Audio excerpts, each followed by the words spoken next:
Hello friends, नमस्कार। Bank of Baroda की बात करते हैं। स्टॉक प्राइस 79 रुपीज़ में है और फाइनेंशियल नंबर्स की बात करेंगे और शेयर होल्डिंग पैटर्न की बात करेंगे, प्राइस परफॉर्मेंस की बात करेंगे। चार्ट पैटर्न के अनुसार देखेंगे कि कौन से लेवल से इसमें तेज़ी हो सकती है और पिछले कुछ महीनों में क्या इसने ट्रेड किया है उसकी भी बात करेंगे और 3 साल का एक तरह से क्या रिटर्न रहा है, 1 साल में क्या रिटर्न रहा है तो उसकी भी बात करेंगे। तो सारा डिस्कशन, सारी चर्चा बैंक ऑफ बड़ौदा की बात करते हैं। दोस्तों देखिए, निफ्टी 50 लगभग 17,000 के ऊपर है और पीएसयूज बैंकों में तेज़ी नहीं है, एसबीआई को छोड़कर। आप देखिए, पीएनबी का स्टॉक लगभग 44-45 रुपये तक जाता है, फिर उसमें गिरावट हो जाती है। बैंक ऑफ बड़ौदा का स्टॉक लगभग 99 रुपीज़ हाई किया था फरवरी के महीने में, आपको याद होगा, तो वहाँ से गिरावट आ गई लगभग 61-62। तो बहुत सारे निवेशकों को ज़्यादा रिटर्न नहीं मिला है। पिछले साल जिन्होंने लिया था तब बताने की कोशिश है इसमें तेज़ी होगी, वहाँ से तो एक तरह से देखिए जिन्होंने 45-50 रुपीज़ में लिया है तो ऊपर की तरफ ही है। तो आने वाले समय में अगर सुधार होता है और इनका सेल्स बढ़ते हैं, इंटरेस्ट अर्न ज़्यादा आता है, प्रॉफिट होता है, तब फिर स्टॉक में उम्मीद रहेगी।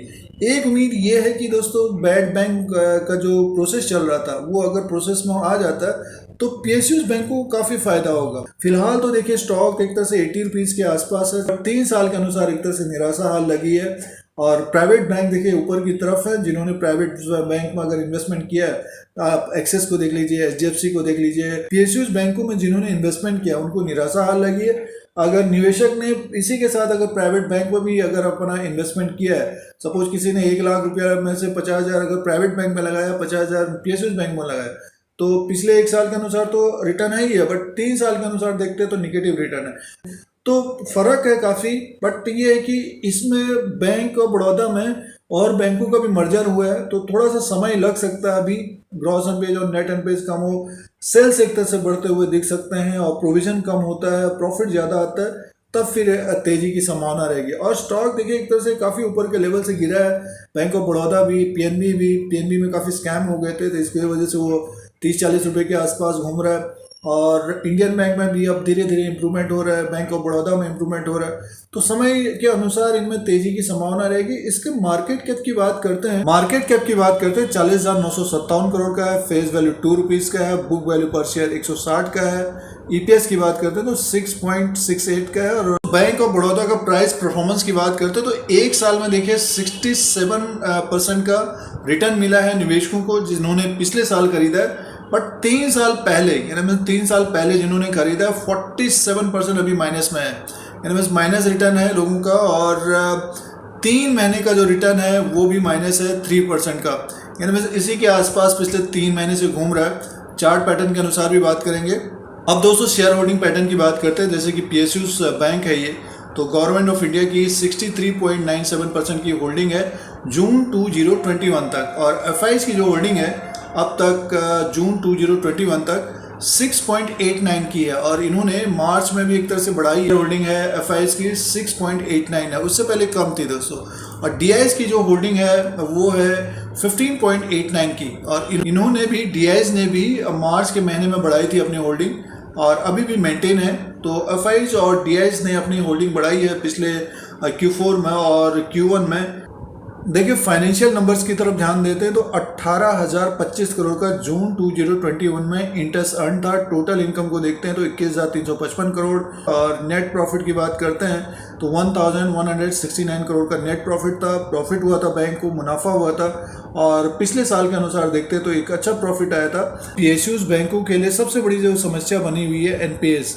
और ग्रॉस एनपीएस की बात करते हैं परसेंटेज में अगर हम देखते हैं तो 8.86%, तो 8.86% का है जून 2021 तक का। और उससे पहले देखिए 9.39 का था, तो थोड़ा बहुत कम हुआ है। बट ये है कि 10 से नीचे है बैंक ऑफ बड़ौदा का। तो 1-2 क्वार्टर और देखना पड़ेगा कि किस तरह का रिजल्ट आता है। अगर ग्रॉस एनपीएस कम होता है, नेट एनपीएस कम होता है तो स्टॉक फिर बहुत तेज़ी से भाग सकता है। बट ये कि समय लग सकता है। अभी देखिए नेट एनपीएस की बात करते हैं तो 3.03 का है जून 2021 तक का। दोस्तों बैंक ऑफ बड़ौदा का चार्ट लगा हुआ है। चार्ट पैटर्न के अनुसार देखते हैं कि किस तरह का कारोबार हो सकता है आने वाले समय के लिए। और अगर हम स्टॉक प्राइस की बात करते हैं 79 रुपीज़ में है और अंडर परफॉर्म किया है पिछले 5-6 महीने के अनुसार। देखते हैं, देखिए अगर आपने इसमें ट्रेड लिया होगा इससे पहले, पिछले साल के अनुसार तो रिटर्न बढ़िया मिला था, लगभग ये 99 रुपीज़ तक हाई बनाया था फरवरी के महीने में। अब सोचिए निफ्टी 17,000 के ऊपर है और बैंक ऑफ बड़ौदा का स्टॉक कारोबार कर रहा है 79 रुपीज़ में। यानी मीन्स हमें जो है ये फरवरी में 100 रुपीज़ की बात चल रही थी और अब देखिए सितंबर का महीना चल रहा है, लगभग 6-7 महीने हो गए तो स्टॉक नीचे की तरफ का है। तो अंडर परफॉर्म किया है स्टॉक ने। और इसी तरह से पीएनबी ने और पीएसयूज बैंकों में अगर हम देखते हैं तो केनरा बैंक थोड़ा बहुत 160-155 के आसपास है और इंडियन बैंक में थोड़ा बहुत मूव आ जाता है, बट पीएनबी और बैंक ऑफ बड़ौदा में ज़्यादा तेज़ी नहीं आई दोस्तों। और उसी तरह से आप देखें यूनियन बैंक का भी स्टॉक है। तो आने वाले समय में क्या हो सकता है कि जिस तरह का Q1 का रिजल्ट है अगर ठीक ठाक रहता है तो इसका जो मेन रेजिस्टेंस रहेगा अब 90 रुपये के आसपास रहेगा। अगर 90 रुपये के ऊपर अगर क्लोज हो जाता है ये, तब हमें स्टॉक जो है 99 रुपीज़ तक जाता हुआ दिख सकता है। नहीं तो ये इसी तरह से देखिए अब की बार क्या हुआ कि ये अगस्त में भी देखिए थोड़ी बहुत तेज़ी आई इसमें 6/8/2021 को ये ऊपर की तरफ था और इसने हाई बनाया था 84.60 और लास्ट वीडियो में बताने की कोशिश थी कि लगभग 84-85 रुपये के ऊपर क्लोज होना चाहिए, कुछ समय बिताना चाहिए, तब ये हमें फिर 90 रुपीज़ की तरफ जाता हुआ दिख सकता है। तो यहाँ पे अगर क्लोज हो जाता है, कुछ समय बिताता है लगभग 85 रुपये के आसपास, तब फिर हमें स्टॉक जो है इस तरह से ऊपर की तरफ जाता हुआ दिखेगा ये 90 रुपीज़ की तरफ। और 90 रुपीज़ के ऊपर अगर क्लोज होता है तब फिर एक तेज़ी की संभावना रहेगी दोस्तों। तो हाल फिलहाल का जो अपना एक एम होना चाहिए वो होना चाहिए 85 रुपया और उसके ऊपर क्लोज होता है 90 रुपीज़। इसके ऊपर अगर क्लोज हो जाता है तब फिर हमें ये 99 रुपीज़ की तरफ तभी हमें ये 99 रुपीज़ की तरफ जाता हुआ दिखेगा और 99 रुपये 85 पैसे को ब्रेक करेगा आने वाले 3 से 6 महीने में, तब फिर ये 3 फिगर या फिर उसके ऊपर बहुत तेज़ी के साथ ऊपर की तरफ जाता हुआ दिखेगा। तो ये हाल फिलहाल के चार्ट पैटर्न के अनुसार है। जो सपोर्ट की बात करते हैं तो जो लो बना हुआ है हाल फिलहाल में लगभग 72 रुपीज़ का, ये एक सपोर्ट होगा। उसके नीचे उससे पहले देखते हैं तो अगर अप्रैल के महीने में एक लो किया था, यहाँ से जब गिरावट आई थी 22/4/2021 को, ये नीचे की तरफ था, बहुत सारे लोग ट्रैप हो गए थे। वो एक तरह से बताने की कोशिश थी कि होल्ड करिए, जब ये नीचे की तरफ था तो बताने की कोशिश थी इसको बाय करना चाहिए और जो ऊपर के लेवल पर ट्रैप हुए हैं उनको होल्ड करना चाहिए। तो यहाँ तक गया ये 90 रुपीज़ तक, ठीक है, ये 100 रुपीज़ की तरफ जाएगा बट फिर से एक तरह से डाउनफॉल रहा। तो अंडर परफॉर्म किया है, थोड़ा बहुत बेरिश मोड है इसमें। जब तक 90 रुपये के ऊपर क्लोज नहीं होगा तब तक इसमें एक बड़ी तेज़ी के आने की संभावना नहीं रहेगी। उसके वजह से कि अगर 90 रुपये आ जाएगा तो बहुत सारे एनालिस्ट फिर रिकमेंडेशन देने लग जाएंगे, आम निवेशक फिर खरीदने लग जाएंगे तेज़ हो गया करके। और फिर मार्केट में जैसे कि टारगेट्स भी आने लग जाते हैं ब्रोकरेज हाउसेस के द्वारा, तब फिर इसमें तेज़ी की संभावना रहेगी दोस्तों। 90 रुपीज़ का लेवल बहुत इंपॉर्टेंट है इसके लिए। और जिन्होंने अभी ख़रीदा है तो 85 रुपये के लेवल को देखना चाहिए। 84-85 के ऊपर अगर क्लोज होता है, जो अगस्त में जहाँ से गिरावट आई यहाँ तक जाता हुआ दिख सकता है, और उसके ऊपर क्लोज होगा तो एक 90 रुपीज़ का हर्डल होगा दोस्तों। तो ये चार्ट पैटर्न के अनुसार है रेजिस्टेंस और सपोर्ट। और RSI देखिए थोड़ा बहुत ये अप ट्रेंड में है। RSI एक तरह से देखिए ओवरसोल्ड की स्थिति हो गई थी तो ऊपर की तरफ जाता हुआ दिखेगा हमें बैंक ऑफ बड़ौदा का स्टॉक। 90 रुपीज़ का एक टारगेट होना चाहिए दोस्तों आने वाले समय में, और इसके ऊपर क्लोज होगा तो 99।